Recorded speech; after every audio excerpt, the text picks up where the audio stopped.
Bonsoir à tous, soyez salués dans le puissant nom de Jésus-Christ de Nazareth.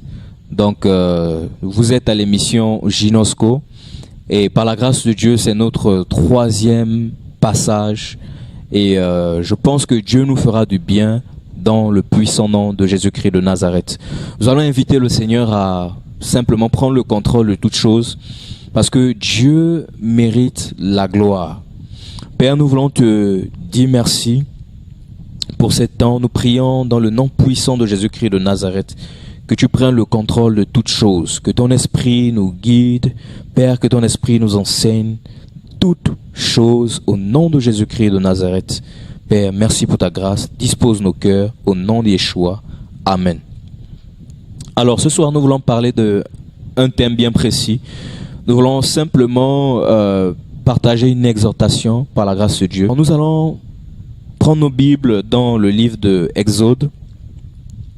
Exode, verset au chapitre 4, à partir du verset 10. Exode chapitre 4, à partir du verset 10. La Bible dit ceci. Moïse dit à l'Éternel, « Ah Seigneur, je ne suis pas un homme qui ait la parole facile.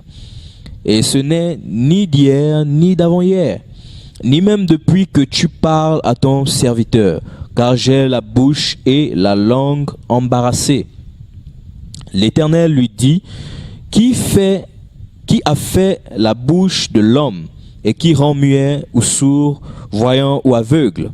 N'est-ce pas moi, l'Éternel? Donc ici, nous voyons un dialogue qu'il y a entre Yahweh, voilà le Dieu d'Israël, et Moïse. Et par la grâce de Dieu, Moïse est en train de dire à Dieu qu'il n'a pas le langage facile parce que Dieu l'avait commissionné, l'avait confié une tâche, une mission pour aller délivrer les Hébreux, voilà, du peuple égyptien, voilà, de la main forte de Pharaon.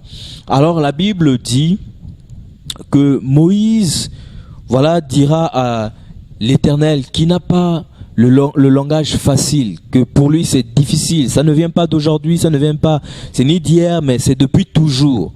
Donc certainement Moïse était peut-être bègue, voilà, on peut le dire, bien que la Bible ne le précise pas clairement, mais il n'avait pas le langage facile.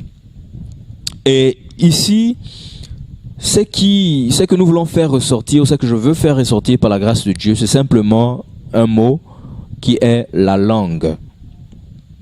Alors, ce que nous voulons partager par la grâce de Dieu, c'est simplement la langue.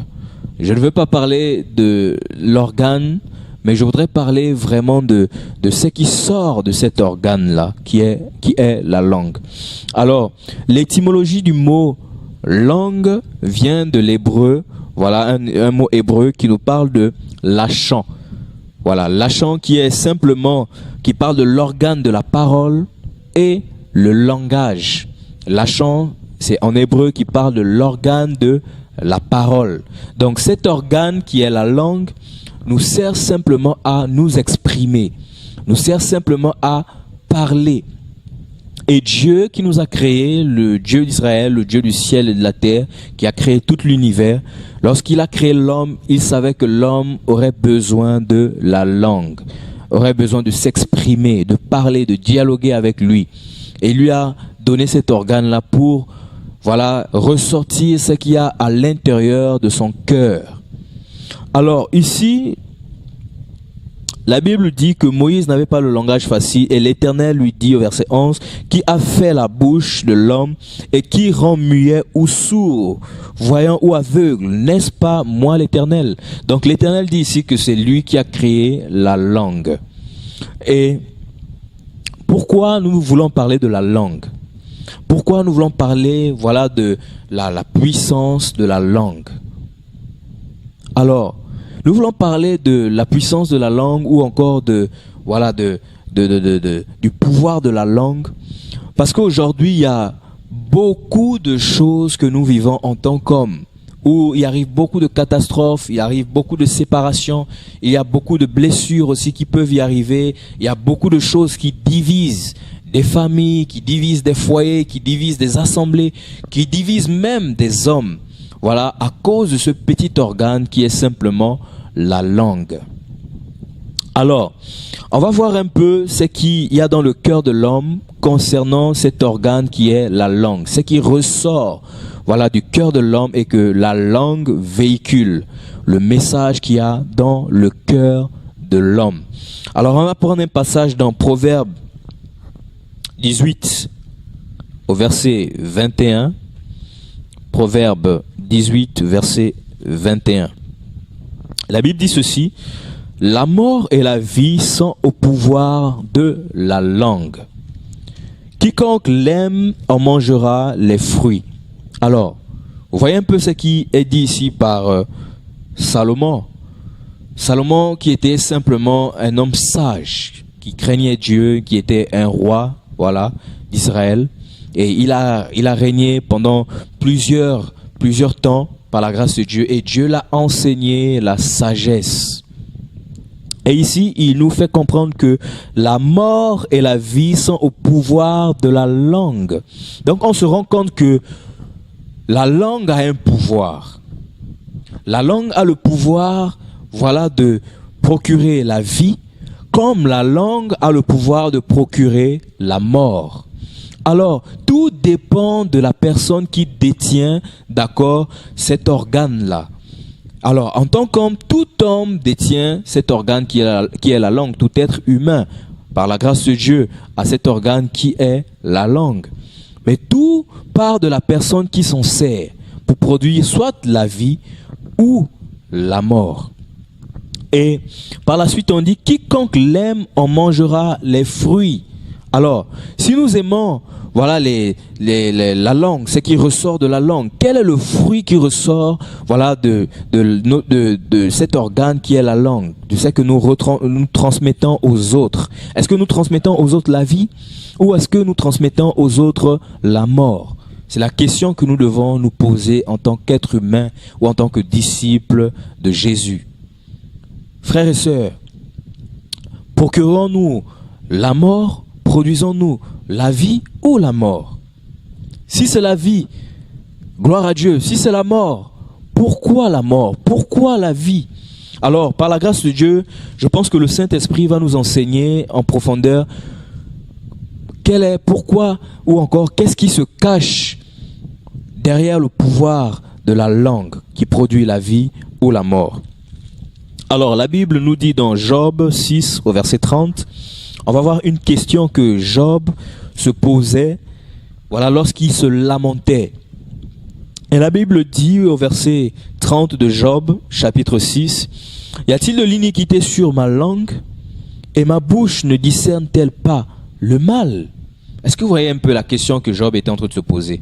Job se posait cette question qui est simplement, y a-t-il de l'iniquité sur ma langue? Donc Job, dans sa pensée, était conscient que dans sa langue, d'accord, dans les propos qu'il véhiculait, il pouvait se cacher le péché, l'iniquité. Et il se posait encore la question de savoir, est-ce que dans ma bouche, je ne discerne pas, est-ce que vous voyez, je ne discerne pas le mal? Est-ce que tout ce qui sort de ma bouche, est-ce que je n'arrive pas à discerner qu'il y a le mal qui peut s'infiltrer de mes propos? Voilà une question que un homme qui était intègre, qui s'appelait Job, qui a vécu sur la terre, se posait, qui était un serviteur intègre, voilà, de l'Éternel Dieu des armées, qui est simplement Yahweh, le Dieu d'Israël. Et on va voir encore l'état du cœur de l'homme, les profondeurs de l'état du cœur de l'homme. Comment est-ce que l'homme, voilà, se sert? Comment est-ce que certains hommes se sont servis de la langue? On va voir beaucoup de passages que la Bible présente par rapport à cet organe qui est la langue. Ce message est simplement pour nous interpeller, nous, hommes, qui vivons dans ces temps de la fin. Parce que à cause de la langue, ou à cause de la calomnie, ou à cause voilà, du langage, parce qu'on n'arrive pas à se maîtriser, il y a beaucoup de choses qui peuvent sortir de notre bouche. On peut sortir de la volonté de Dieu, ou on peut rentrer tout simplement dans le péché, ou perdre la présence de Dieu à cause de la langue. Et la Bible nous dit dans Psaume 5, au verset 10, Psaume chapitre 5 au verset 10, La Bible dit ceci: l'Éternel conduit-moi dans ta justice. À cause de mes ennemis, aplanis ta voie sous mes pas, car il n'y a point de sincérité dans leur bouche. Est-ce que vous voyez ici combien de fois l'homme, il peut y avoir dans le cœur de l'homme aucune sincérité? Et même lorsque on parle, parce que la Bible dit que c'est du dedans du cœur que la bouche parle, hein, que sortent des propos, c'est du dedans du cœur que la bouche parle. Alors, si David a pu discerner le fait que ses ennemis, lorsqu'ils parlaient, rien de bon ne se cachait, tout ça sortait de leur cœur. Et il disait au verset 10, « Car il n'y a point de sincérité dans leur bouche, leur cœur est rempli de malice.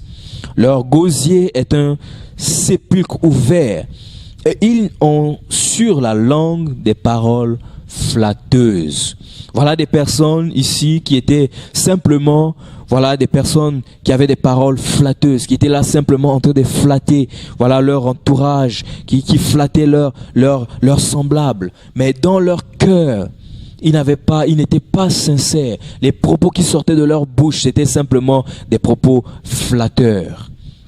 Ils étaient simplement pour dire que, voilà, ils pouvaient dire de bonnes choses devant une tierce personne, mais derrière cette personne, voilà, lui calomnier, dire des paroles, voilà, vraiment pour l'abattre, dire des paroles vraiment pour le détruire.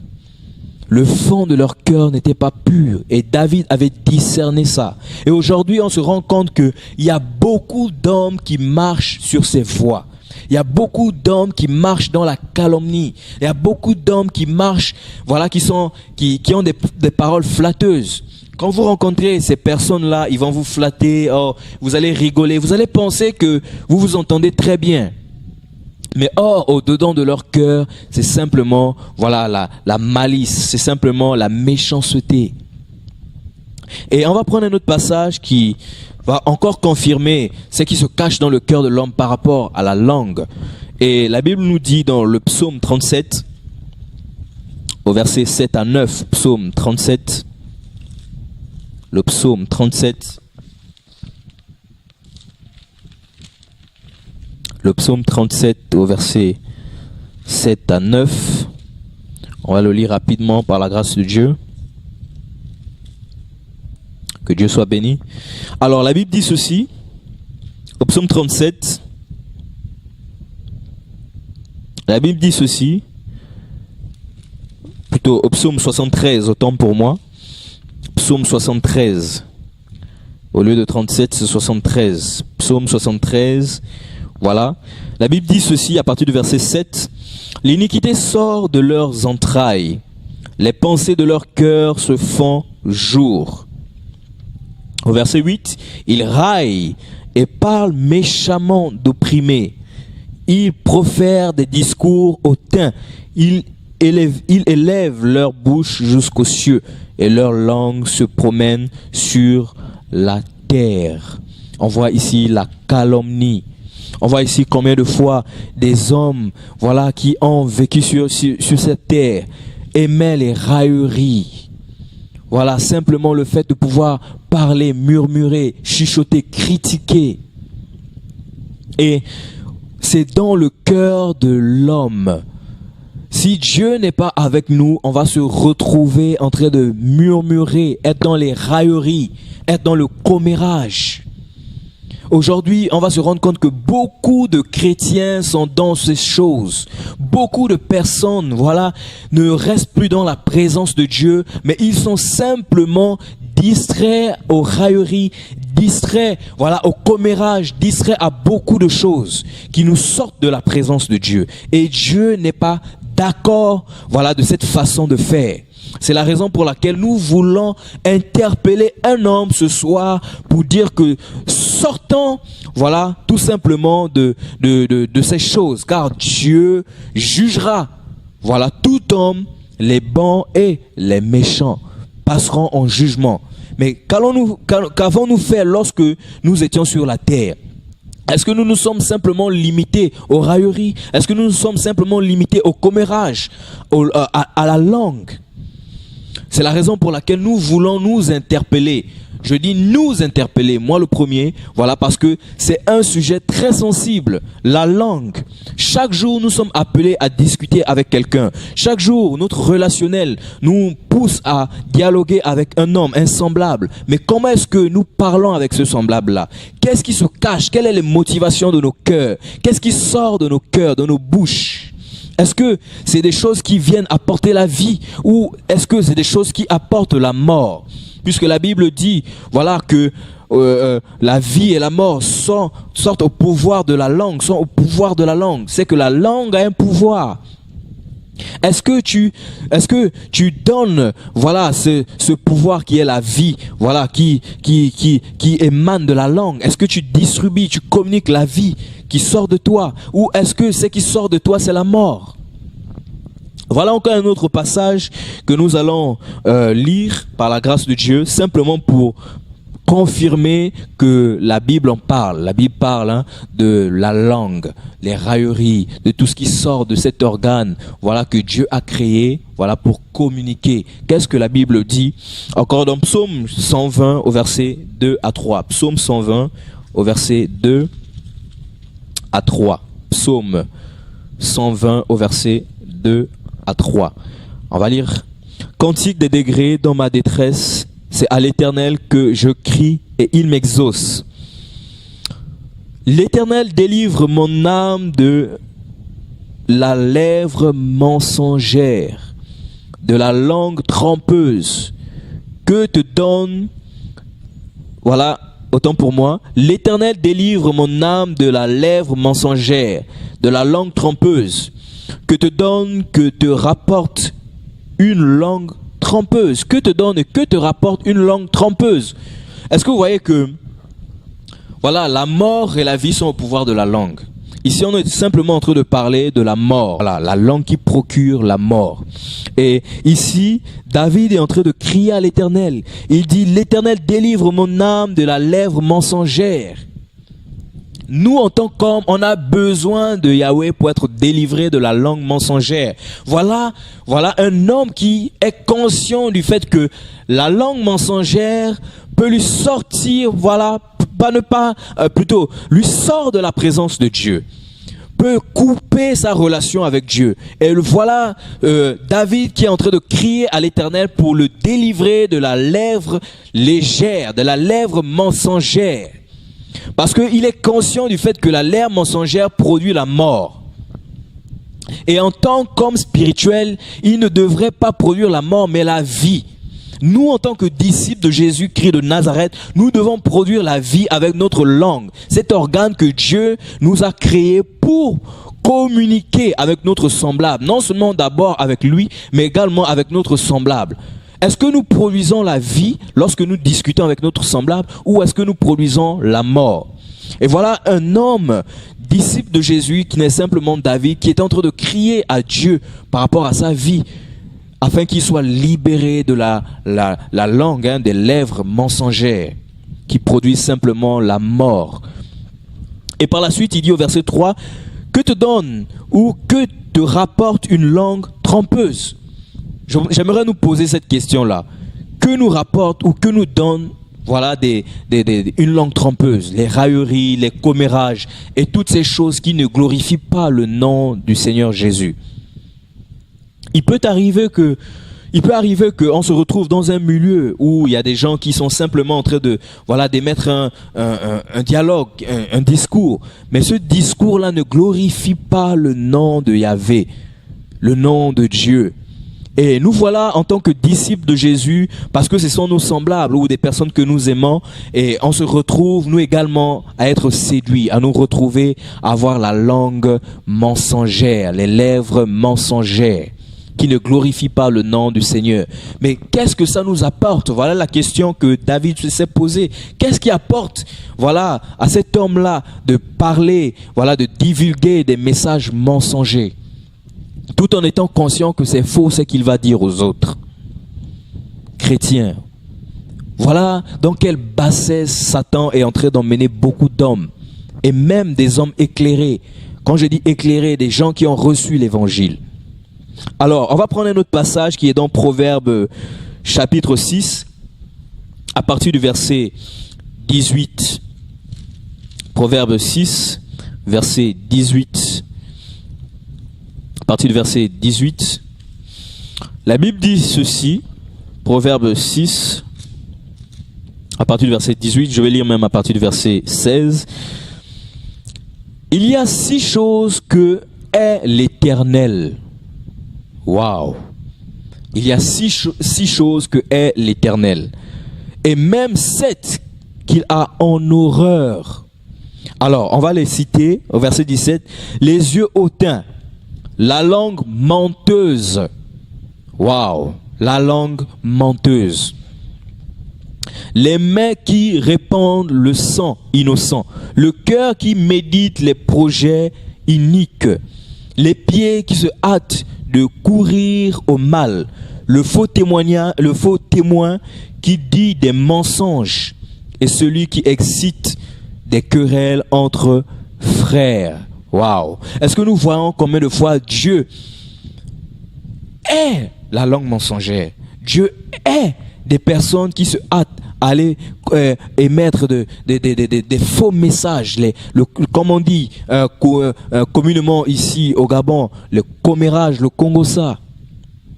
Ailleurs au Togo, on dit le léguédé. Et ailleurs, j'en passe, il y a beaucoup de termes qui peut y avoir, voilà, qui sont liés à cette façon de faire, qui n'a rien à voir avec le fait que Dieu soit glorifié. 7 choses que l'Éternel est.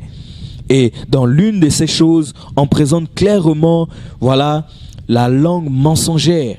On dit, au verset 17, les yeux hautains, la langue menteuse. Dieu est la langue menteuse. Dieu ne nous a pas créés pour mentir. Dieu ne nous a pas créés pour aller faire des commérages.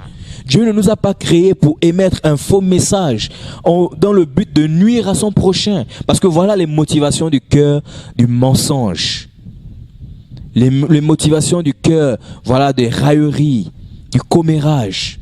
C'est simplement, derrière ça, c'est l'œuvre des ténèbres, c'est l'œuvre de l'ennemi, c'est l'œuvre de Satan qui pousse l'homme simplement à vouloir nuire son prochain à cause des motivations qui peuvent être la jalousie, qui peuvent être beaucoup de choses. Mais Dieu ne nous attend pas à cela. Et aujourd'hui, on prend ça à la légère. Or, c'est un instrument puissant que Satan utilise, la langue. Alors, on va prendre un autre passage. Voilà, tout simplement pour continuer dans le même élan, par la grâce de Dieu. Nous sommes dans Jérémie 18 au verset 18. On va voir ce que la Bible dit dans Jérémie 18 au verset 18. Que le Seigneur nous enseigne par son esprit au nom de Jésus. Jérémie 18 au verset 18. La Bible dit, et ils ont dit, venez complotant contre Jérémie, car la loi ne périra pas faute de sacrificateur, ni le conseil faute de sage, ni la parole faute de prophète. Venez, tuons-le avec la langue. Ne prenons pas garde à tous ces discours. Waouh! C'est grave. Est-ce qu'on se rend compte que la Bible est vraie? Non, bien aimé, rendons-nous compte que tout ce qui concerne l'être humain est dans la Bible, est dans la parole de Dieu, dans les Écritures. Bien-aimé, si tu te poses une question, avant d'aller vers un homme pour des conseils, ce qui n'est pas mauvais, va d'abord vers Dieu, vers sa parole. Qu'est-ce que les Écritures disent? Et la Bible nous fait comprendre que la vie et la mort sont au pouvoir de la langue. Donc la langue a un pouvoir. Et ici, voilà des hommes qui étaient en train de comploter contre Jérémie, qui était simplement un prophète de Dieu, un prophète authentique de Dieu. Et dans ces temps de la fin, il y a beaucoup de prophètes authentiques de Dieu, qui sont calomniés, qui sont insultés, qui sont méprisés, qui sont vrais. Mais à cause de la vérité qu'ils prônent, qu'ils proclament, et à cause de la lumière qu'ils viennent présenter pour faire avec la lumière, les hommes n'aiment plus la vérité. Les hommes aiment le mal. Les hommes ne veulent plus entendre la vérité. La Bible nous dit, dans les épîtres de Pierre, qu'il y aura, plutôt dans 1 Timothée, dans les épîtres de Timothée, qu'il y aura un temps Voilà, où les hommes auront la démangeaison de la saine doctrine. Ils ne m'aimeront plus la vérité, entendre la vérité. Ils ne voudront plus écouter la vérité. Lorsque Dieu suscite des hommes et des femmes authentiques qui le craignent pour éclairer, voilà, sa créature, ou pour éclairer les hommes, Satan va susciter aussi de son côté des hommes pour venir éteindre la vérité, tuer les vrais hommes et les vrais serviteurs de Dieu. Et voilà ici un prophète véritable qui est Jérémie en son temps, voilà. Des hommes se sont simplement, voilà, mis ensemble. Ils se sont organisés pour pouvoir détruire Jérémie, pour pouvoir tuer Jérémie. Et comment? Et la Bible dit ici qu'ils voulaient tuer Jérémie avec la langue. Waouh! On peut se poser cette question, mais comment est-ce qu'on peut tuer notre prochain avec la langue? Bien aimé. Vous voyez, ce thème est très important pour nous. Je vous assure que faisons attention ou prenons garde à ce qui est en train d'être dit. Je prie que le Seigneur vraiment prenne mes mots pour nous enseigner, pour nous encourager. Par la grâce de Dieu, parce que c'est un thème qui est d'actualité. Aujourd'hui, nous vivons beaucoup de choses qui nous emmènent à nous mettre à l'écart de certaines personnes, à ne plus marcher avec X ou Y à cause de la langue. L'ennemi se servit de cet instrument qui est simplement à la gloire de Dieu, la langue, pour émettre un message. Il s'est servi de cet instrument-là pour détruire des foyers. Il s'est servi de cet instrument pour détruire des familles.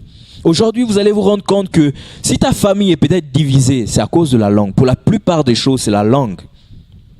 À cause de quelque chose que quelqu'un a dit, l'autre n'a pas digéré ça. Et voilà une famille qui est déchirée pendant des années, pendant des générations. Des enfants sont nés. Voilà, la famille n'était pas unie, était divisée. Ils ont grandi, ils ont fait des enfants, la famille est toujours divisée. Et lorsqu'on fouille dans le fond, c'est à cause du commérage. C'est à cause de la langue. Tuons-le avec la langue. Donc ils étaient simplement en train de comploter contre Jérémie pour voir les voies et moyens, comment est-ce qu'ils allaient faire pour le tuer, pour le détruire. Parce que les pensées de leur cœur n'étaient pas pures. Dieu avait suscité Jérémie en ce temps-là en Israël parce que la présence de Dieu, d'accord, avait disparu complètement. Et les hommes ne voulaient plus entendre, ne voulaient plus écouter Dieu. Dieu parlait au travers de Jérémie. Voilà, qui était simplement un prophète de Dieu. Il a interpellé son peuple, il a parlé à son peuple. Mais le cœur des Israélites était fermé au Dieu d'Abraham, d'Isaac et de Jacob, à Yahvé. Ils ne voulaient plus entendre parler de ce Dieu-là. Ils ne voulaient plus obéir à ce Dieu-là. Et Dieu a suscité Jérémie du milieu d'eux pour annoncer la vérité, pour qu'il revienne au Dieu créateur du ciel et de la terre. Mais ils n'ont pas voulu l'écouter. Et ils se sont simplement mis ensemble pour détruire Jérémie, pour le tuer avec la langue, dans le but du commérage, parce que leur motivation n'était pas pure. Aujourd'hui, on se rend compte que dans plusieurs assemblées, dans plusieurs familles, ou encore dans un groupe, voilà, il peut y avoir ce genre d'attitude qui va emmener des tierces personnes à agir de la sorte pour détruire leur prochain. Et ces motivations ne viennent pas de Dieu, ces motivations viennent simplement de Satan.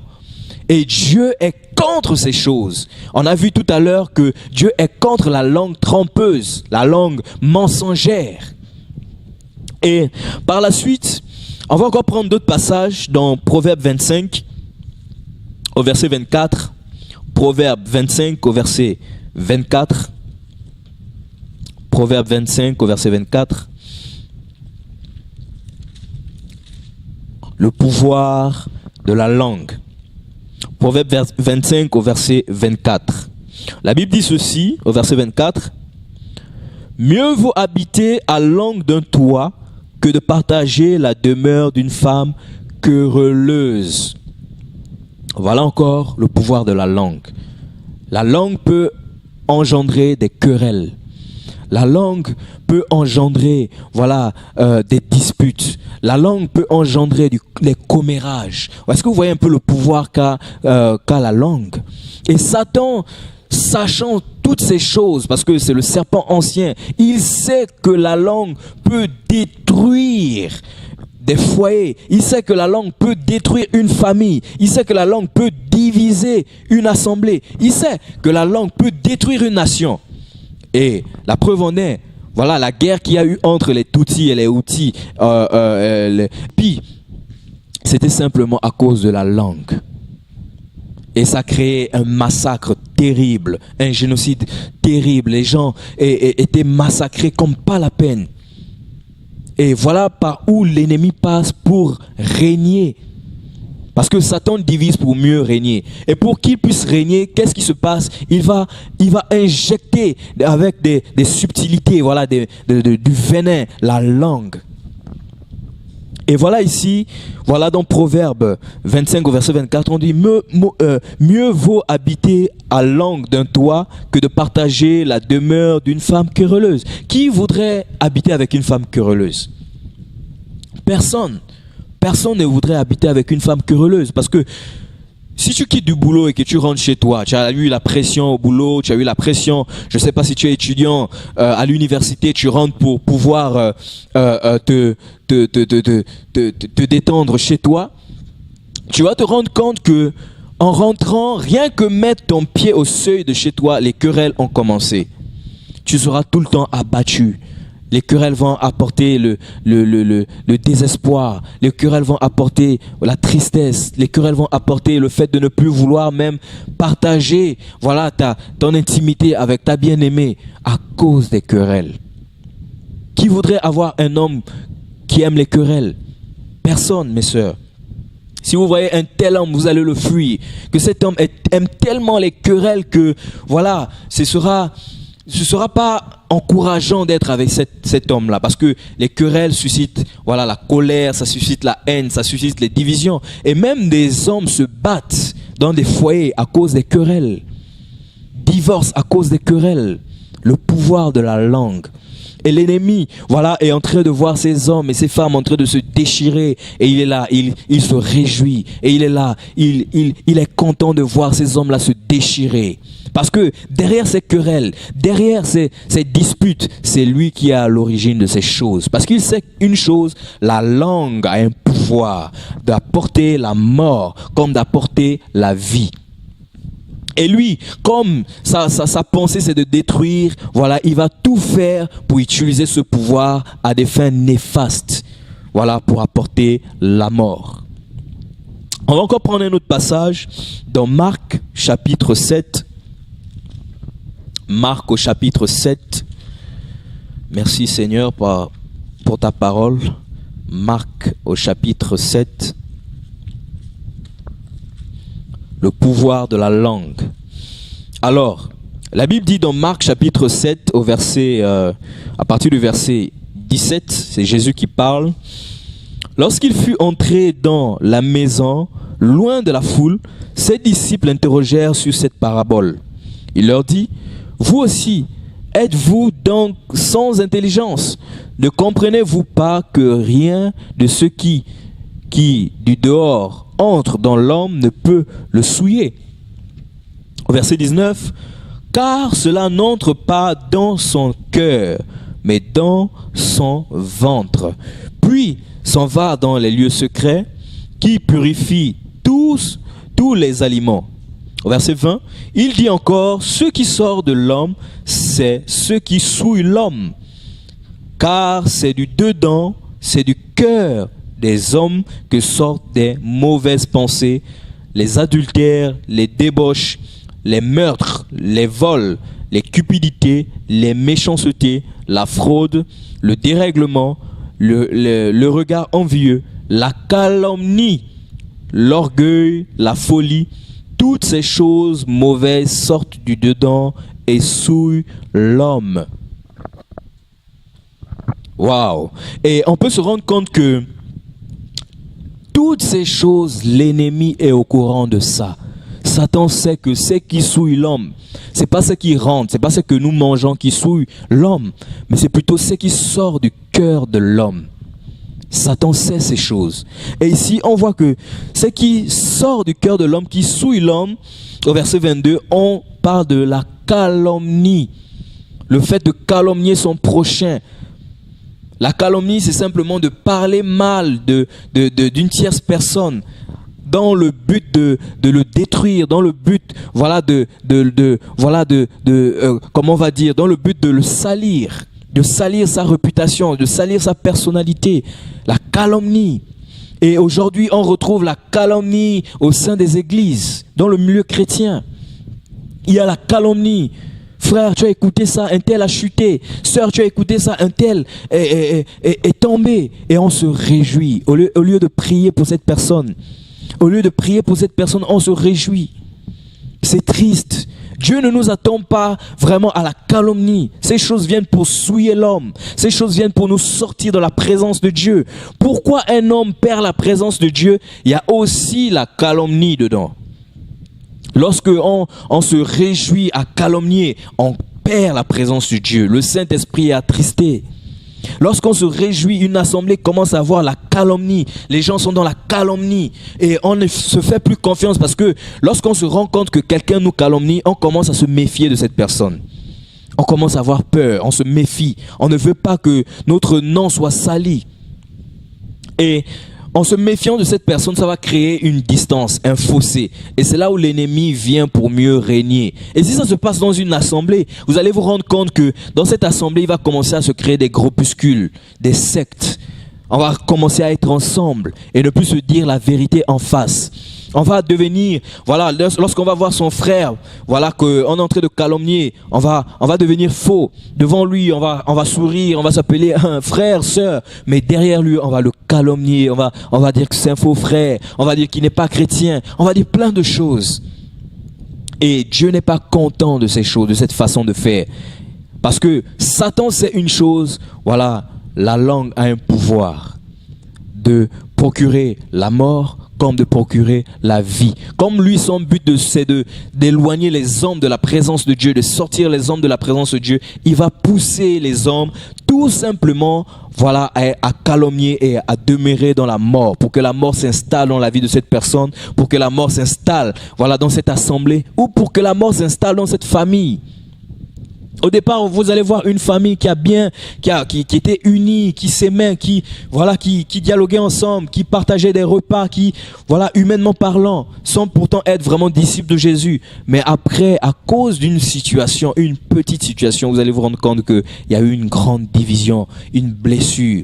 Chacun va rester dans son côté. On va plus vouloir visiter les uns et les autres. On ne va même plus vouloir appeler les uns et les autres de peur de pouvoir rentrer dans la calomnie ou de peur de pouvoir dire « Ah, je ne veux pas qu'on dise que c'est moi qui ai dit ceci ou cela ». Et l'ennemi vient s'asseoir dans ces familles-là pour créer la division, déchirer les foyers. Et ça, c'est l'œuvre de Satan. Voilà pourquoi Dieu nous a inspiré, voilà, ce thème pour nous encourager, pour montrer vraiment les desseins de l'ennemi, l'œuvre de Satan. Parce que Satan sait que la langue a un pouvoir. Le pouvoir d'apporter la vie comme le pouvoir d'apporter la mort. Mais Satan va forcément utiliser ce pouvoir-là, voilà, à des mauvaises fins, à des mauvais desseins. Et on va prendre encore un autre passage par la grâce de Dieu dans Jérémie 20 au verset 10. Jérémie 20 au verset 10. Jérémie chapitre 20 au verset 10. Merci Seigneur. Jérémie 20 au verset 10, la Bible dit ceci: « Car j'apprends les mauvais propos de plusieurs. L'épouvante règne à l'entour. Accusez-le et nous l'accuserons. Tous ceux qui étaient en paix avec moi observent si je chancelle. Et peut-être se laissera-t-il, la Bible dit, peut-être se laissera-t-il surprendre, voilà, et nous serons maîtres de lui. Nous tirerons vengeance de lui. » Vous voyez un peu les pensées des hommes qui sont animés par l'ennemi, par Satan, avec des fins néfastes. Ici, Jérémie, voilà, dit « Car j'apprends les propos de plusieurs. » Donc, il savait qu'il y avait des personnes qui étaient en train de parler de lui à des fins néfastes. Il écoutait les propos de plusieurs qui n'étaient pas encourageantes. des propos, voilà, des propos de toutes les personnes qui pouvaient y avoir autour de lui. Sachant que, voilà, c'était un serviteur de Dieu qui était là pour apporter la vérité. Mais eux, ne voulant pas la vérité, ne voulant pas écouter Dieu au travers de Jérémie, ils vont commencer à donner des mauvais propos à l'encontre de Jérémie. Voilà comment nous agissons aujourd'hui dans nos assemblées. Voilà comment nous agissons aujourd'hui, même au sein de nos propres familles. Nous proclamons d'être de Christ, être des disciples de Jésus. Voilà comment Satan est en train de se jouer de beaucoup de disciples de Jésus-Christ de Nazareth. Et ici, Jérémie dit, l'épouvante règne alentour. Accusez-le et nous l'accuserons. Tous ceux qui étaient en paix avec moi observent si je chancelle. Est-ce que vous voyez un peu? C'est comme j'étais en train de dire au départ, une famille qui était bien ensemble. Et par la suite, l'ennemi a sémé juste... Voilà une calomnie qui a créé une déchirure et chacun dans son coin. Et l'autre est en train de voir si l'autre va chanceler. Est-ce qu'il va chanceler pour que, voilà, je me réjouis. Et c'est pas lui qui disait ça par rapport à ma vie? N'est-ce pas lui qui disait ça par rapport à ma vie? Et voilà comment est-ce que beaucoup de foyers sont déchirés. Et la Bible en parle. Et Jérémie 9 au verset 8. Jérémie 9 au verset 8. Jérémie chapitre 9 au verset 8. La Bible dit ceci. Leur langue est un trait meurtrier. Ils ne disent que des mensonges. De la bouche, ils parlent de paix à leur prochain. Et au fond du cœur, ils lui dressent des pièges. Vous voyez un peu? Ceux qui sont animés par des mauvaises motivations. Parce que tout simplement derrière eux, il y a l'ennemi. Ils ne se rendent pas compte pour certains que Satan les utilise à des fins néfastes. Ils vont venir, comme dit la parole ici, voilà, comme Jérémie est en train de dire ici, leur langue est un trait meurtrier. Donc de la langue peut sortir le meurtre. Tuons-le par la langue, le meurtre. Et ça, ce n'est pas les œuvres de Dieu. Ce n'est pas les œuvres de l'éternel Dieu Tout-Puissant. C'est simplement les œuvres de l'ennemi, de Satan. Tuons-le. Et ils ne disent que des mensonges. Donc, tout ça pour tuer le cœur de quelqu'un, pour le détruire, pour l'assiéger, pour le blesser, pour qu'il soit tellement, il déprime. Parce que lorsqu'on déprime, on n'a plus d'espoir, on se sent mal, on se sent mal aimé, on se sent seul. Voilà, parce que cette façon de faire va nous pousser à nous retirer, à être dans notre coin. Pour ceux qui n'ont pas le Seigneur, ça peut les pousser au suicide. Pour ceux qui n'ont pas le Seigneur, ça peut les pousser, voilà, à rendre aussi calomnie sur calomnie. Et l'ennemi sera là en train de se réjouir et il va mieux régner. Malheureusement, parce que c'est son but, le but de Satan. Voyez un peu la profondeur du cœur de l'homme. Si nous n'avons pas Jésus dans nos vies, je vous assure, bien aimé, et même lorsqu'on a Jésus, l'ennemi est tellement subtil qu'il va passer par la calomnie, par la langue, pour séparer des assemblées, pour diviser des assemblées, pour séparer des foyers, pour diviser des foyers, des couples, pour diviser des familles, des foyers. Tellement l'ennemi est méchant, parce que la Bible dit qu'il divise pour mieux régner. L'un des moyens de l'ennemi pour diviser, c'est la calomnie, la langue. Le Congossa, comme on le dit au Gabon. Le Légédé, comme on le dit au Togo. Je ne sais pas qu'est-ce qu'on dit chez vous, mais c'est exactement lié à ce qui se passe dans ce temps, dans ce siècle-là. Dans ce siècle-là, on va se rendre compte que l'homme parle beaucoup. C'est difficile de voir des hommes qui se maîtrisent par rapport au langage. C'est difficile de voir des hommes. Voilà, lorsqu'il y a une nouvelle, la nouvelle est tellement vite répandue avec les réseaux sociaux. Alors là, ça va très vite. WhatsApp, Facebook, Twitter, je sais pas. Il y a tellement de réseaux sociaux aussi qui sont là pour calomnier, pour divulguer voilà, des informations aussi rapidement possible. D'un pays à un autre. Quelqu'un se trouve, je sais pas, en France ou en Belgique ou ailleurs. Mais voilà, quelqu'un qui se trouve en Afrique a déjà cette information. La langue. Et voilà comment les gens sont en train de se calomnier, sont en train de jouer à ce jeu et l'ennemi se réjouit. Et lorsque Dieu plonge ses regards sur la terre, il voit des cœurs hypocrites, il voit des cœurs faux, il voit des cœurs meurtriers, il voit des cœurs jaloux, il voit des cœurs envieux, il voit des cœurs qui convoitent. C'est tellement la catastrophe. Le cœur de l'homme est tellement un abîme, c'est profond. Et Satan se sert de ça, du cœur de l'homme, pour divulguer des informations erronées dans le but de détruire. Bien-aimés, nous sommes avertis ce soir, par la grâce de Dieu, que l'ennemi peut se servir de nous si nous ne faisons pas attention pour détruire la vie de quelqu'un d'autre. Si quelqu'un a fait une erreur dans la marche, il a chuté, il est tombé, bien aimé, l'objectif en tant que disciple de Jésus, c'est de prier pour cette personne, l'encourager, le fortifier, au lieu de le calomnier au point de le tuer, de tuer sa foi. Et cette personne-là pourra se sentir tellement seule, délaissée, aura tellement honte de se retrouver au milieu des saints, en griffes, pour revenir communier avec les frères et sœurs. Pourquoi? Parce qu'il y a eu tellement la calomnie. Et Satan s'est servi de cette calomnie pour détruire cette vie.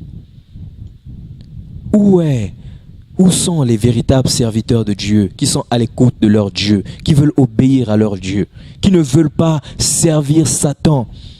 Même si c'est de façon, je veux dire ça comment, on n'est pas conscient de ça, de façon inconsciente, que l'ennemi peut nous utiliser. Mais aujourd'hui, ce soir, tu es éclairé par rapport à la parole de Dieu. Que l'ennemi, voilà, se sert de cet instrument qui est la langue pour détruire des vies. Alors, on va prendre encore un autre passage, en dehors de Jérémie 8. On va prendre un autre passage. La Bible nous dit dans le livre de Psaume 52, Psaume 52, au verset 4. Psaume 52, au verset 4. On va lire rapidement au nom de Jésus. Psaume 52, au verset 4. La Bible dit ceci, au Psaume 52, au verset 4. Ta langue n'invente que malice. Ta langue n'invente que malice, comme un rasoir affilé, fourbe que tu es. Waouh! Cette parole est vraiment directe. La Bible dit aussi, ta langue n'invente que malice, comme un rasoir affilé, fourbe que tu es. Waouh! Vous voyez un peu combien de fois cette parole est directe. Donc il y a des personnes qui ont ce cœur-là. Ce cœur où il n'y a que la malice. L'ennemi passe par eux, d'accord, pour créer, voilà, la fourberie. Ils sont fourbes. Ils sont faux. Lorsque vous êtes à côté de ces personnes-là, ils semblent être vrais, être bien avec vous, mais plus tard, voilà, ils vont vous calomnier. La fourberie. Voilà ce qu'il y a dans le cœur de certaines personnes. Et c'est simplement, la Bible dit, comme un rasoir affilé. Est-ce que vous voyez, le rasoir fait quoi? Le rasoir blesse. Et comme un rasoir affilé, le rasoir vient pour blesser. Donc, au travers de paroles, on peut également blesser son semblable, blesser son prochain. Et Satan utilise ça aussi pour blesser. Si nous ne faisons pas attention à notre manière de parler, on peut blesser notre prochain, notre semblable. Et on va terminer avec un autre passage, voilà, dans Jean 8, pour montrer simplement l'auteur de tout ce qui ressort des cœurs de l'homme, tout ce qui ressort de méchant, qui emmène à la calomnie. On va se rendre compte que c'est simplement, voilà, Satan. Nous sommes dans Jean 8, à partir du verset 44. Jean 8 au verset 44. Jean 8 au verset 44.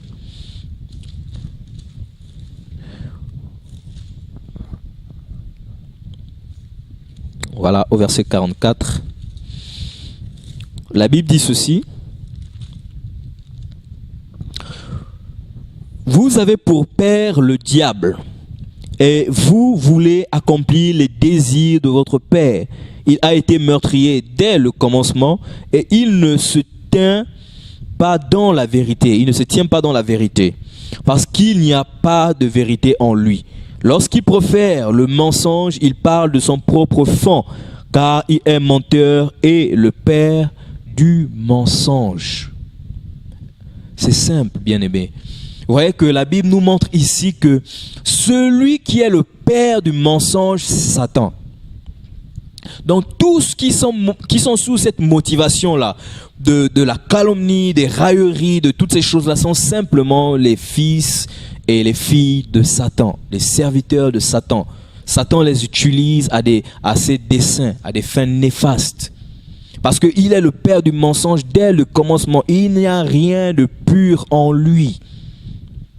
Bien-aimé, la Bible dit que c'est lui le meurtrier. Et la langue, il se sert de la langue pour tuer l'homme, notre semblable. Il se sert de la langue pour détruire des vies. Il se sert de la langue pour tuer au travers des calomnies. Il se sert de la langue pour blesser notre semblable. Il se sert de la langue pour blesser l'homme parce qu'il est l'homme. Il sait que l'homme, c'est la créature de Dieu. L'homme, Dieu aime tellement l'homme qu'il est allé à la croix pour lui. Et Satan se sert de la langue pour détruire l'homme. Il se sert de la langue pour la calomnie, pour blesser, pour tuer, pour détruire des foyers, pour détruire des familles, pour détruire des assemblées, pour qu'il y ait la séparation, la scission, pour qu'il règne mieux.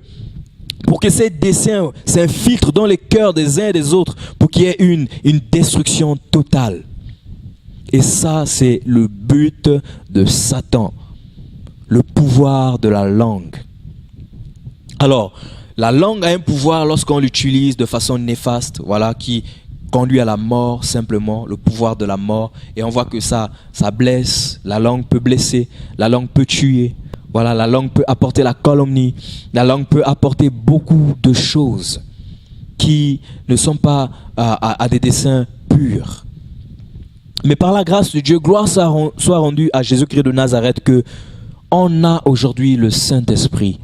Dieu est mort à la croix pour nous et nous a lavé de tout péché.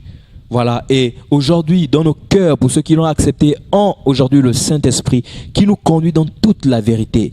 Et à cause du Saint-Esprit, Dieu nous donne sa nature. Et la nature de Dieu n'a rien à voir avec la calomnie. La nature de Dieu n'a rien à voir avec le mensonge, les faux témoignages. La nature de Dieu n'a rien à voir avec la langue mensongère. Et on va voir le pouvoir de la langue, voilà, qui apporte la vie. En tant que disciples de Jésus, comment est-ce que nous devons nous comporter pour mettre un terme à ces choses? Alors, la Bible dit ceci, dans Proverbe 12, on peut le lire rapidement, dans Proverbe 12, à partir du verset 18 à 19, la Bible dit « Tel qui parle légèrement blesse comme un glaive, mais la langue des sages apporte la guérison. La lèvre véridique est affermie pour toujours, mais la langue fausse ne subsiste qu'un instant. » Waouh! La langue fausse ne subsiste qu'un instant. Tu vas commencer à mentir, blesser les autres, calomnier, etc. Mais ton règne, ce sera rien que pour un instant, jusqu'au jour où la vérité va éclater. Parce que ceux qui sont de Dieu, Dieu permettra que toujours la vérité éclate. Et qu'on sache que celui qui amène ce trouble au milieu des enfants de Dieu, qui apporte ce trouble au milieu d'une famille, qui apporte ce trouble au milieu d'un couple, c'est une tierce personne. Dieu va simplement dévoiler les œuvres de cette personne afin de pouvoir réparer, guérir, reconstruire, nettoyer les cœurs qui ont été simplement frustrés, blessés par cette personne qui a été utilisée par l'ennemi. Donc en tant que disciple de Jésus, la Bible dit ceci, mais la langue des sages apporte la guérison. Donc nous, en tant que disciples de Jésus, nous sommes des personnes sages. Et en tant qu'hommes sages et femmes sages, on devrait apporter la guérison dans notre façon de parler. Nos paroles doivent procurer la vie. La guérison, c'est simplement, si tu te trouves blessé dans un point vital de ton corps qui peut te conduire à la mort. Est-ce que vous voyez un peu? Ça peut te conduire à la mort. Or, la guérison vient simplement apporter la restauration. simplement apporter la santé, la vie. Et c'est ça que Dieu attend de nous en tant que disciples de Jésus. En tant que disciples de Jésus, on devrait apporter la guérison au travers de nos paroles. Si tout le monde ment, nous, on doit apporter la vérité pour rétablir la paix. Si tout le monde est dans les querelles, tout le monde est dans les calomnies, tout le monde est dans, ces paroles pour blesser les autres, nous, en tant que disciples de Jésus, on devrait apporter la guérison de l'âme. On ne devrait plus venir encore calomnier, enfoncer le couteau dans la plaie, mais on devrait apporter la guérison, ce qui va construire, ce qui va apporter la vie. Et on dit, tel qui parle légèrement blesse comme un glaive, mais la langue des sages apporte la guérison. La lèvre véridique est affermie pour toujours. Donc, ceux-là qui sont dans la vérité sont affermis pour toujours. Qui affermit? Simplement, c'est Dieu au travers du Saint-Esprit dans nos cœurs, c'est lui qui nous a affermis. Alors, on va prendre un autre passage encore dans Proverbe 10, à partir du verset 20 à 21, Proverbe 10, 20 à 21.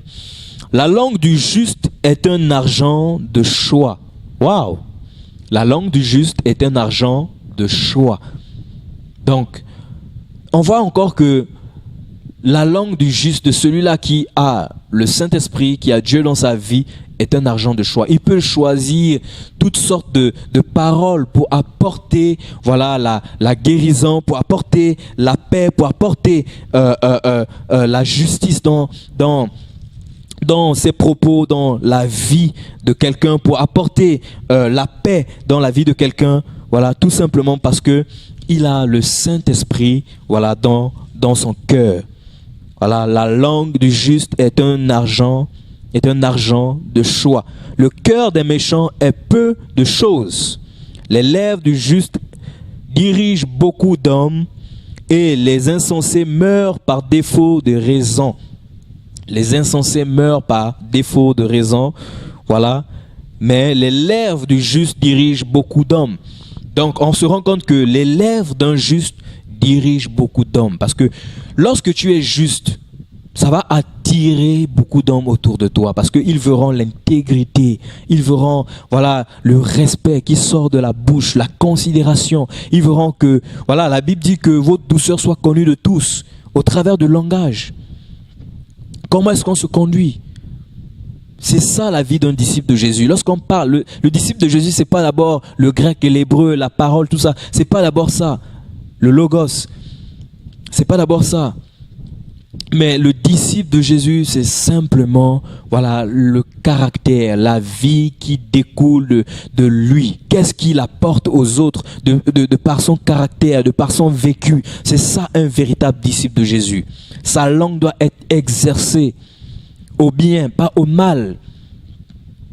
Et on va encore prendre un autre passage pour nous encourager, parce que c'est pas tout le monde qui se mélange, que Satan utilise à des fins néfastes, mais Dieu utilise aussi d'autres personnes à des fins justes pour apporter la lumière, pour encourager, apporter la guérison, apporter la paix, apporter la bonne nouvelle, comme nous sommes en train de le faire ce soir. Alors, Ésaïe 50 au verset 4. Ésaïe 50 au verset 4. On va le lire aussi rapidement. Ésaïe 50 au verset 4. Ésaïe 50 au verset 4 dit ceci. Le Seigneur, l'Éternel, m'a donné une langue exercée pour que je sache soutenir par la parole celui qui est abattu. Est-ce que vous voyez combien de fois Dieu est bon? Lorsque Dieu donne quelque chose, c'est pas pour détruire une vie. Lorsque Dieu donne quelque chose, c'est pour encourager, c'est pour construire, c'est pour bâtir. Et ici, on voit que, on dit, le Seigneur l'Éternel m'a donné une langue exercée. Donc notre langue, on doit exercer notre langue à la justice. On doit exercer notre langue à la douceur. On doit exercer, c'est un exercice. Parce qu'en tant qu'homme, on est faillible. Il peut nous arriver de rentrer dans un esprit de colère. On peut y avoir de la colère. On peut parler avec notre prochain sous l'effet de la colère. Pourtant, on ne le voulait pas. Mais ici, Dieu nous montre qu'on peut s'exercer, on peut l'exercer notre langue. Et le Seigneur, l'Éternel, m'a donné une langue exercée, pour que je sache soutenir par la parole celui qui est abattu. Donc nous, en tant que disciples de Jésus, on doit exercer notre langue pour soutenir par la parole ceux qui sont abattus. Venir encourager, pas venir encore enfoncer les autres. Et par la suite, il est dit, il éveille chaque matin, il éveille mon oreille pour que j'écoute comme écoutent des disciples. Est-ce que vous voyez comment les disciples se comportent? En tant que disciples de Jésus, on doit y avoir des oreilles exercées, être à l'écoute de Dieu, parce que Dieu nous parle pour retransmettre ses paroles aux autres, dans le but d'apporter la guérison au travers de l'évangile, tout simplement. Au verset 5, il est dit, « Le Seigneur, l'Éternel, m'a ouvert l'oreille, et je n'ai point résisté, et je ne me suis point retiré en arrière. » Voilà un peu ce que la Bible présente. En tant que disciples de Jésus, on doit exercer notre langue. Voilà, pour que Dieu nous utilise pour aller consoler les uns et les autres. Et c'est comme ça que nous devons agir dans nos assemblées. Bien-aimés, évitons le commérage. Bien-aimés, évitons des langages qui peuvent nous sortir de la présence de Dieu. Et j'aimerais vraiment nous exhorter à nous séparer de ceux-là qui ne veulent pas écouter Dieu, qui se plaisent au murmure, qui se plaisent à la calomnie, qui se plaisent à blesser les autres par le langage, par les paroles, qui se plaisent vraiment à se laisser utiliser par l'ennemi. Soyons tellement vigilants, soyons dans le discernement aujourd'hui et interpellons notre semblable, nos frères et sœurs qui se trouvent dans ce genre de choses. Et par la suite, on va encore prendre un autre passage pour tout simplement nous encourager dans le psaume 34 au verset 14. Psaume 34 au verset 14. Psaume 34 au verset 14 dit ceci. « Préserve ta langue du mal et tes lèvres des paroles trompeuses. Éloigne-toi du mal et fais le bien. Recherche et poursuis la paix. » Les véritables enfants de Dieu, voilà, doivent préserver leur langue du mal. Ils doivent préserver leur langue du mal. Ils doivent fuir, voilà, s'éloigner de ceux-là qui, voilà, sont des mauvaises compagnies, qui sont simplement là pour calomnier les autres, pour ne pas eux aussi à leur tour être affectés pour faire pareil. On va encore prendre un autre passage dans Psaume 39. Psaume 39 au verset 2. Psaume 39 au verset 2. La Bible dit ceci. Je disais, je veillerai sur mes voies, de peur de pécher par ma langue. Waouh! Je mettrai un frein à ma bouche. Oh là là, voilà des personnes qui ont l'Esprit de Dieu en elles. C'est simplement des personnes qui savent, parce qu'il dit ici au verset 2, je disais, je veillerai sur mes voies. Donc il est conscient qu'il doit veiller sur ses voies. Et dans ses voies, il y a également le langage, la langue. Il dit de peur de pécher par ma langue. Donc, en étant conscient, voilà, de ces choses, il sait que par sa langue, il peut pécher. Un disciple de Jésus devrait savoir ces choses, que par sa langue, il peut sortir de la présence de Dieu, que par sa langue, il peut pécher, que par sa langue, il peut blesser les autres. On devrait s'exercer, comme disait Isaïe, vraiment à notre langue, à veiller sur notre langue. Je mettrai un frein à ma bouche. Donc en tant que disciple de Jésus, on devrait mettre un frein à notre bouche, tout simplement. Alors, Proverbe 21 au verset 23. Proverbe 21 au verset 23. Dit ceci. Proverbe 21 au verset 23. Celui qui veille sur sa bouche et sur sa langue préserve son âme des angoisses. Est-ce que nous voyons un peu? Celui qui veille sur sa bouche, voilà, qui veille sur sa bouche et sur sa langue, préserve son âme des angoisses. Si on ne veut pas rentrer dans des angoisses, si on ne veut pas se sentir mal après, on doit veiller sur notre bouche. C'est que nous sortons lorsqu'on discute avec les autres. Les propos que nous pouvons donner à une tierce personne peuvent être mal interprétés. Et lorsqu'il va aller le donner à une autre personne, ça va donner un autre sens. Qui peuvent créer un problème. Et l'ennemi va se servir de ça pour créer un problème, pour créer l'angoisse au-dedans de toi. Voilà, qui a dit ces propos? Oh non, c'est le frère Lloyd qui a dit ces propos. Oh, mais comment le frère Lloyd peut dire ça? Et voilà comment est-ce que des frères sont en train de se quereller, se chamailler et ne pas tomber d'accord. Et on va se retrouver à angoisser pour rien. Préservons notre langue. Même si on se dit que non, nous faisons confiance à une tierce personne, oui, c'est bien de faire confiance aux autres, mais faisons d'abord confiance à Dieu, qui ne pourra jamais nous trahir, qui ne pourra jamais nous faire du mal. Et on va prendre un passage très important dans le Nouveau Testament, dans Jacques. La Bible parle de la langue. C'est un passage très édifiant que je voudrais nous communiquer ce soir par la grâce de Dieu. Jacques chapitre 3. Jacques chapitre 3. Où je vais d'abord prendre Jacques chapitre 1 au verset 26. Jacques chapitre 1 au verset 26. Si quelqu'un croit être religieux sans tenir sa langue en bride, mais en trempant son cœur, la religion de cet homme est vaine. Vous voyez un peu ce que la Bible dit? Voilà, si quelqu'un croit être religieux sans tenir sa langue en bride, donc sans maîtriser sa langue, sans vraiment veiller sur sa langue, voilà, la religion de cet homme est vaine. En tant que disciple de Jésus, on devrait veiller sur notre langue, être lent, voilà, prompt à écouter, lent à la colère et voilà, lent aussi simplement à la parole, comme dit la Bible. Et on va prendre, voilà, comme je le disais tout simplement au préalable, Jacques chapitre 3, à partir du verset 6. La langue aussi est un feu, c'est le monde de l'iniquité.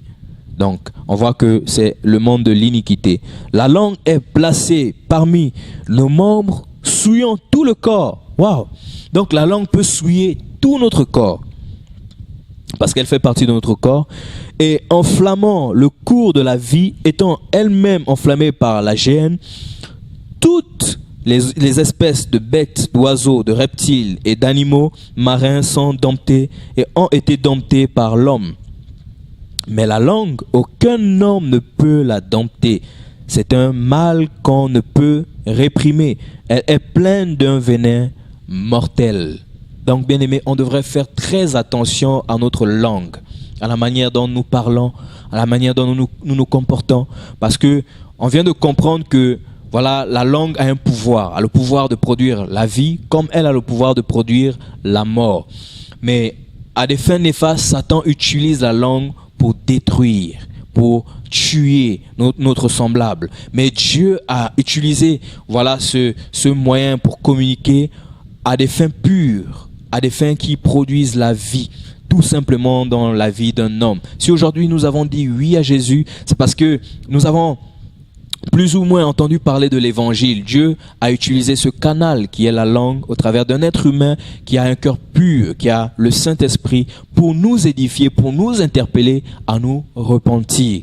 Et par la suite, il est dit au verset 9, « Par elle nous bénissons le Seigneur, notre Père, et par elle nous maudissons les hommes faits à l'image de Dieu. » Est-ce que nous voyons un peu combien de fois la langue peut être très subtile? Et au verset 10, il est dit, de la même bouche sortent la bénédiction et la malédiction. Il ne faut pas, mes frères, qu'il en soit ainsi. Pourquoi? Parce que des enfants de Dieu ne peuvent pas sortir. Parce que dans la bouche des enfants de Dieu, il doit y avoir de la bénédiction uniquement. Les enfants de Dieu ne peuvent pas sortir et la bénédiction et la malédiction dans la bouche, dans leur bouche, parce que au-dedans d'eux, il y a le Saint-Esprit, et le Saint-Esprit n'est là que pour nous conduire, voilà, dans toute la... Au verset 10, il est dit, de la même bouche sortent la bénédiction et la malédiction, il ne faut pas que, mes frères, qu'il en soit ainsi. La source fait-elle jaillir par la même ouverture l'eau douce et l'eau amère?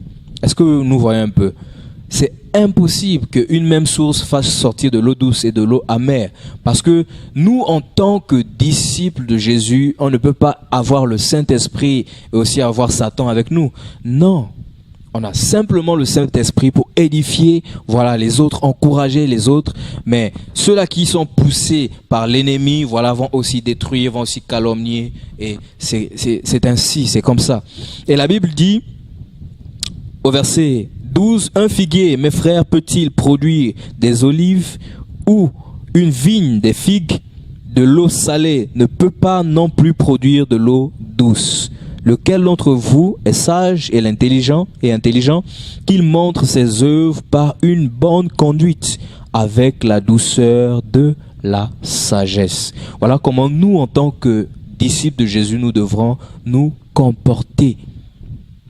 Nous ne devons pas être dans le mélange. Ça, c'est simplement ce que Jacques est en train d'expliquer, c'est simplement le mélange. Il ne peut pas y avoir de l'eau pure et de l'eau amère. Il ne peut pas y avoir la figue et le figuier, la figue plutôt l'olivier, la vigne. Est-ce que vous voyez un peu? Donc, il ne peut pas y avoir, c'est carrément la confusion. Un disciple de Jésus ne peut pas être dans les calomnies. Ça, c'est l'œuvre de Satan. Et si nous sommes, si tu vois dans ton cœur au travers de ce message que Dieu t'interpelle, tu devrais ou nous devrions tous ensemble nous repentir de nos actions. Si on s'est laissé, parce qu'on a été blessé par un homme, on est rentré, on a baissé les bras, nous sommes rentrés dans les calomnies, on devrait se repentir. Parce que Jésus viendra chercher une église sans tache, ni rien de semblable. On devrait se dire la vérité à son frère, à son prochain. Parce que nous sommes des disciples de Jésus, nous devons marcher dans la vérité et fuir le mal. Alors, on va prendre un dernier passage par la grâce de Dieu qui est simplement dans 1 Pierre chapitre 3, au verset 10 à 11, on va aller même jusqu'à 12. La Bible dit, si quelqu'un en effet veut aimer la vie et voir des jours heureux, tout le monde voudrait avoir des jours heureux. Tout le monde voudrait voir des jours heureux. Alors, si nous voudrons voir des jours heureux, écoutons ce que les Écritures disent. Les Écritures disent aussi, avoir des jours heureux, qu'il préserve sa langue de quoi? Du mal. Si nous voulons avoir des jours heureux, paisibles, nous ne devons pas être dans l'angoisse. Pour éviter cela, il faudra préserver sa langue du mal. Et s'élève des paroles trompeuses. Au verset 11, qu'il s'éloigne du mal et fasse le bien, qu'il recherche la paix et la poursuive. Car les yeux du Seigneur sont sur les justes et ses oreilles sont attentives à leurs prières. Mais la face du Seigneur est contre ceux qui font le mal. Et la face du Seigneur est contre ceux qui font le mal. Alors, bien-aimés, je voulais simplement nous présenter ce soir ce thème qui est simplement la langue ou encore le pouvoir de la langue. Pourquoi? Parce que nous sommes dans un temps où vraiment c'est incroyable, les hommes parlent beaucoup. Il y a tellement de divisions, des blessures, des problèmes qui sont liés à la langue. Et vraiment cette semaine, Dieu me parlait de la langue et je voulais vraiment nous partager ça pour nous encourager. C'était une simple exhortation par la grâce de Dieu, nous encourager à sortir vraiment de ces liens. Parce que lorsque nous sommes dans ces liens, l'ennemi va nous pousser à toujours continuer et pour qu'il puisse régner et pour que la mort puisse s'installer. Mais nous, en tant que disciples de Jésus, Dieu nous montre qu'on devrait avoir une langue exercée. Et si on veut avoir des jours heureux, nous devrons simplement veiller sur notre langue et prôner la vérité, tout simplement présenter l'évangile, être vraiment des personnes qui apportent la joie, qui apportent la vie, qui apportent la paix. C'est ce que Dieu nous appelle à faire. Voilà, si tu te rends compte que ta famille a été divisée à cause de la langue, je vais nous convier à la prière. Voilà, avant de terminer, nous allons prier ensemble pour que Dieu restaure ses familles, pour que Dieu restaure ses assemblées, pour que Dieu restaure ton cœur qui a été blessé par les propos des frères, des hommes ou des personnes que tu as avec confiance. Mais laisse-moi te dire que tu devrais d'abord avoir confiance en Dieu. C'est la raison pour laquelle Dieu nous a poussé à avoir cette émission qui est Gynosco, pour que nous allons vers Dieu. Toute notre vie, appartient à Dieu seul.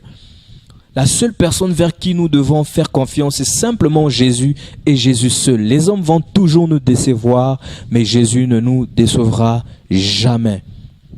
Alors, je vais nous inviter à prier au nom de Jésus. Père, merci encore pour ta parole qui a été donnée ce soir par ton esprit. Je prie dans le nom de Jésus-Christ de Nazareth pour toutes toutes les personnes qui ont suivi ce message ou qui vont suivre ce message et qui vont se retrouver, Seigneur roi de gloire, oh Dieu. Père, je prie que tu les délivres, Seigneur, que tu accordes le pardon à ces personnes, Père, dans le nom puissant de Jésus-Christ de Nazareth. Que l'ennemi ne puisse pas, Seigneur Dieu, se servir d'eux à des fins néfastes pour apporter la mort. Père, je prie que la vie découle de leur cœur, que la vie, Seigneur, oh Dieu, sorte de leur cœur. Père, au nom de Jésus. Père, s'il y a des foyers qui ont été brisés, détruits, Seigneur mon Dieu, mon roi, à cause de la langue, je prie que tu restaures ces foyers, Seigneur. Père, dans le nom de Jésus-Christ de Nazareth, que tous les desseins que l'ennemi a voulu faire pour séparer ce foyer à cause de la langue, Père, que ces desseins, Seigneur roi de gloire, oh Dieu, n'arrivent pas à leur fin. Dans le nom de Jésus-Christ de Nazareth, Seigneur. Père, je prie pour ces familles qui y a dans le monde entier, qui ont été divisées, Seigneur, à cause de la langue, l'œuvre de la sorcellerie, également, Seigneur mon roi.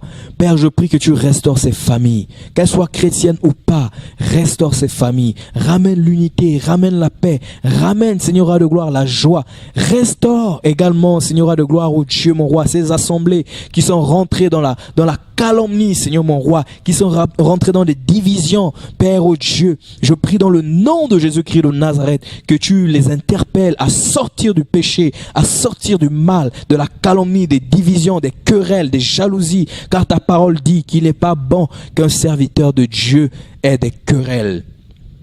Merci Seigneur, oh Dieu, parce que tu n'as pas changé. Donne-nous le discernement et la sagesse pour nous éloigner du mal, pour nous éloigner de toutes les personnes qui veulent toujours nous pousser aux querelles, qui veulent toujours nous pousser au mal. Père, dans le nom de Jésus-Christ de Nazareth, et je prie pour toutes ces personnes qui sont, Seigneur roi de gloire, oh Dieu, touchées par l'ennemi, poussées par Satan à s'aimer le mal.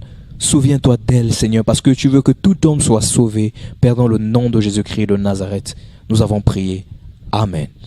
Nous voulons vous dire merci encore de m'avoir écouté ce soir. Que le nom du Seigneur Jésus-Christ soit béni. À la semaine prochaine, au nom de Jésus. Amen.